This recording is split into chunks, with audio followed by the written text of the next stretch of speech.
Let me begin by saying, as a Muslim, as a representative of Islam, I would consider myself an ambassador for Islam, a believer in Islam, a follower of Islam and its Prophet.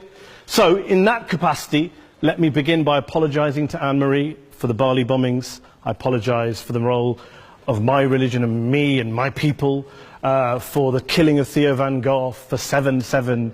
Yes, that was all of us. That was Islam, that was Muslims, that was the Quran. I mean, astonishing claims to make in the very first speech on a day like today, where the Conservative Prime Minister of the United Kingdom is having to come out and point out that these kind of views are anathema. And I believe you're trying to stand for the Labour Party to become an MP in Brighton. If you do, and you make these comments, I'm guessing you'll have the whip withdrawn from you, but then again, UKIP's on the rise, they'll take you, the BNP, they might have something to say about your views. This is what Mehdi Hasan always does. By the way, just on a factual point, since we heard a lot about the second speaker, about how backward we Muslims all are, on a factual point, you said that Islam was born in Saudi Arabia. Islam was born in 610 AD. Saudi Arabia was born in 1932 AD. So you were only 1,322 years off. Not bad? Not bad start there. Talking of maths, by the way, a man named Al-Khwarizmi was one of the greatest mathematicians of all time, a Muslim, worked in the golden age of Islam.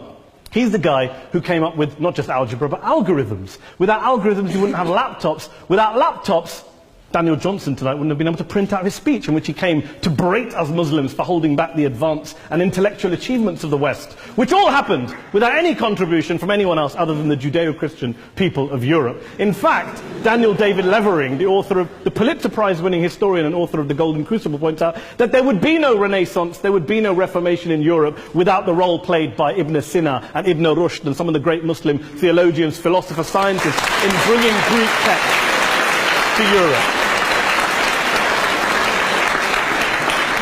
As for this being our university, I will leave that to the imagination as to who is our and who is there.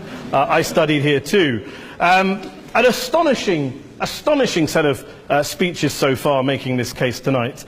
A mixture of just cherry-picked quotes, facts and figures, self-serving, selective, a farrago of distortions, misrepresentations, misinterpretations, misquotations. Daniel talked about my article in the New Statesman, which got me a lot of flack, where I talked about the anti-Semitism that is prevalent in some parts of the Muslim community, which indeed it is. Of course, I didn't say in that piece that it was caused by the religion of Islam. In fact, modern anti-Semitism in the Middle East was imported from, finish the sentence, Judeo-Christian Europe, where I believe some certainly bad things happened to the Jewish people. In fact, Tom Friedman, Jewish-American columnist in the New York Times, told me in this very chamber last week that he believed, had Muslims been running Europe in the 1940s, 6 million extra Jews would still be alive today. So I'm not going to take lessons in anti-Semitism from someone who's here to defend the Judeo-Christian values of a continent that murdered 6 million Jews. Moving swiftly on, let's be very clear. Daniel here was a last-minute replacement for Douglas Murray, who had to pull out. And Douglas and I have a well-documented differences, but to be fair to Douglas, as to be fair to Anne-Marie and to Peter, atheists. Atheists see all religions as evil, violent, threatening. What the problem I have with Daniel's speech is that Daniel comes here to write this robust defense of Christianity, forgetting that his fellow Christians, people who said they were acting in the name of Jesus, gave us the Crusades, the Spanish Inquisition, the anti-Jewish pogroms, European colonialism in Africa and Asia, the Lord's Resistance Army in Uganda, not to mention countless arson and bomb attacks on abortion clinics in the United States of America to this very day. I would like a little bit of humility from Daniel first before he begins lecturing other communities and other faiths on violence, terror and intolerance. But, no thank you. Some water. But I would say this, to address the gentleman's very valid point here, I'm not going to play that game. I don't actually believe that Christianity is a religion of violence and hate because of what the LRA does in Uganda, or what Crusaders did to Jews and Muslims in Jerusalem when they took back the city in the 12th or 13th or whatever century it was. I believe that Christianity, like Islam, like pretty much every mainstream religion, is based on love and compassion and faith. I do follow a religion in which 113 out of the 114 chapters of the Quran begins by introducing the God of Islam as a God of mercy and compassion. I would not have it any other way. I don't follow a religion which introduces my God to me as a God of war, as some kind of Greek God of wrath, as a God of hate and injustice. Not at all. As Adam pointed out, you go through the Quran and you see the mercy and the love and the justice. And yes, you have verses that refer to warfare and violence. Of course it does. This is not a motion about pacifism. I'm not here to argue that Islam is a pacifistic faith. It is not. Islam allows military action, violence in certain limited contexts. And yes, a minority of Muslims do take it out of that context. But is it religious? We talked about Woolwich. Daniel and Anne-Marie have suggested that it's definitely religion that's behind all of this. Well, actually, what I find so amusing tonight is we're having a debate about Islam, and the opposition tonight have come forward.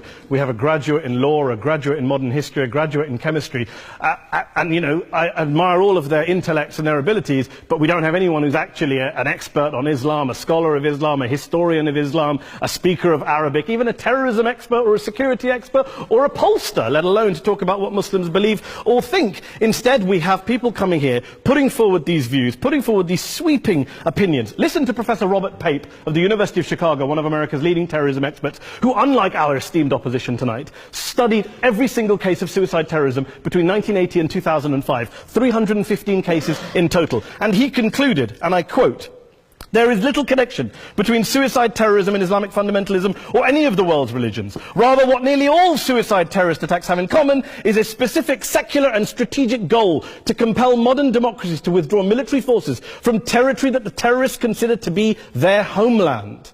And the irony is, when we talk about terrorism, the irony is that the opposition and the Muslim terrorists, the Al-Qaeda types, actually have one thing in common. Because they both believe that Islam is a warlike, violent religion.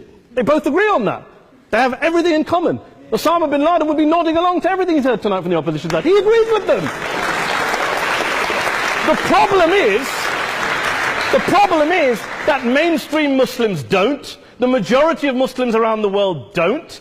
In fact, a gentleman here started quoting all sorts of polls. Gallup carried out the biggest poll of Muslims around the world, of 50,000 Muslims in 35 countries. 93% of Muslims rejected 9/11 and suicide attacks. And of the 7% who didn't, they all, when polled and focus grouped, cited political reasons for their support for violence, not religious reasons. And as for Islamic scholars and what they say, well, Daniel talks about our University of Oxford. We'll go down to Oxford Centre for Islamic Studies, get hold of a man named Sheikh Afifi al-Akiti, who is a massively well-credentialed and well-respected Islamic scholar, who has studied across the world, who in the days after 7/7 published a fatwa denouncing terrorism in the name of Islam, calling for the protection of all non-combatants at all times, and describing suicide bombings as an innovation with no basis in Islamic law. Go and listen to Sheikh Tahir al-Qadri, one of Pakistan's most famous Islamic scholars, who published a 600-page fatwa condemning the killing of all innocents and all suicide bombings unconditionally without any ifs or buts.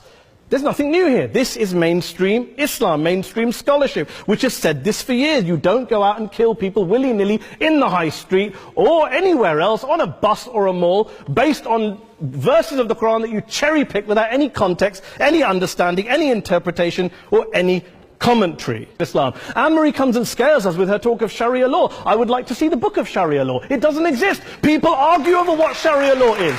And you empower the extremists by saying there is only one version. You empower them all. I don't believe you took any interruptions, Anne-Marie, so I think you should stay there for a moment. Several countries. Here's what we're dealing with.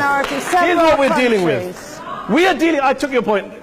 Here we are dealing with a 1400-year-old global religion, followed by 1.6 billion people in every corner of the world, a quarter of humanity, of all backgrounds, cultures, ethnicities. And yet the opposition tonight wants to generalize, stereotype, smear, in order to desperately win this debate. And here's my question, if we're going to generalize and smear. If, okay, people say yesterday's bombers, and we've got to be careful, there's a trial going on, were yesterday's attackers, motivated by Islam? Big debate. I don't believe they were. Let's say they were. Let's say Faisal Shahzad, the Times Square bomber, was motivated by Islam. Let's assume, for sake of argument, that Richard Reeves, the shoe bomber, was motivated by Islam. If Islam is responsible for these killings, if Islam is what is motivating these people, and Islam is therefore not a religion of peace, a religion of war, then ask yourself this question: why aren't the rest of us doing it? Why is it such a tiny minority of Muslims are interpreting their religion in the way that the opposition claim they are? Let's assume there are 16,000 suicide bombers in the world. There aren't. Let's assume there are for the sake of argument.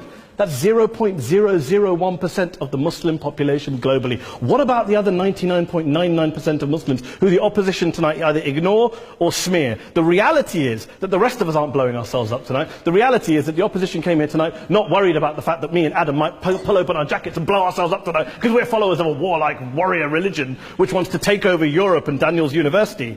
The issue is this. The issue is this. Unless the opposition can tell us tonight, and Peter Atkins is here, one of our great atheist intellectuals, can tell us tonight, can answer this question tonight, why don't the vast majority of Muslims around the world behave as violently and aggressively as a tiny minority of politically motivated extremists? Then they might as well give up and stop pretending they have anything relevant to say about Islam or Muslims as a whole. Ladies and gentlemen, let me just say this to you. Think about what the opposite of this motion is. If you vote no tonight, think about what you're saying the opposite of this motion is. That Islam isn't a religion of peace, it's a religion of war, of violence, of terror, of aggression. That the people who follow Islam, me, my wife, my retired parents, my 6-year-old child, that 1.8 million of your fellow British residents and citizens, that 1.6 billion people across the world, your fellow human beings, are all followers, promoters, believers in a religion of violence. Do you really think that? Do you really believe that to be the case? They say that in the Oxford Union, the most famous debate was in 1933 when Adolf Hitler looked out for the result of the King and Country motion, where they voted against fighting for King and Country, and Hitler was listening out for the result. Well, tonight, 80 years on, there are two groups of people around the world who I would argue are waiting for the result of tonight's vote. There are the millions of peaceful, non-violent, law-abiding Muslims both in the UK, Europe, Asia, Africa and beyond, who see Islam as the source of their identity, as a source of spiritual fulfillment, of hope, of solace. And there are the phobes, the haters, the bigots out there who want to push the clash of civilizations, who want to divide all of us into them and us and ours and their. Ladies and gentlemen, I urge you all not to fuel the arguments of the phobes and bigots. Don't legitimize their divisions. Don't legitimize their hate. Trust those Muslims who you know, who you've met, who you hear, who don't believe in violence, who do want you to hear the peaceful message of the Quran as they believe it to be taught to the majority of Muslims, the Islam of peace and compassion and mercy, the Islam of the Quran, not of Al-Qaeda. Ladies and gentlemen, I beg to propose this motion to the House. I urge you to vote yes tonight. Thank you very much for your time.